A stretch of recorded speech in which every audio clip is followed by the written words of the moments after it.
ఇప్పుడు no cost cough syrup తో 60 రూపాయల విలువ గల ఇన్హేలర్ పూర్తిగా ఉచితం. దెబ్బకి దగ్గు జలుబు మాయం.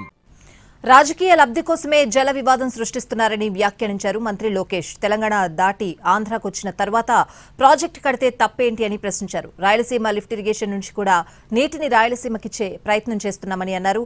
తెలంగాణ వాటాకు ఎక్కడా చిల్లు పెట్టడం లేదు కదా అన్న లోకేష్ కనీసం కామన్ సెన్స్ తో ఆలోచించాలని కామెంట్ చేశారు.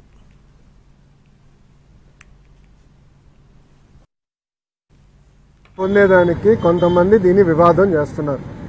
2020లో అంటే అప్పుడు ఎవరో ఇక్కడ అధికారంలో ఉంది వైకాపా ప్రభుత్వం, జగన్మోహన్ రెడ్డి అనే వ్యక్తి ముఖ్యమంత్రి. అప్పుడే స్టే వచ్చింది ప్రాజెక్టు మీద.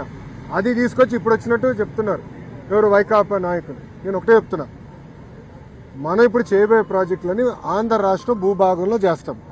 అంటే గోదావరి జలాలు తెలంగాణ భూభాగం దాటి ఆంధ్రాకు వచ్చిన తర్వాత ఆ నీరుని లిఫ్ట్ చేసి రాయలసీమకి తరలిస్తున్నాం. That is the vision. అంతేగాని తెలంగాణ ప్రాజెక్ట్ చిల్లు ఎవడు పెట్టట్లే కదా. Common sense. నేను ఇప్పుడు ఏమన్నానంటే, మీరు చూస్తారు వరదలు వచ్చినప్పుడు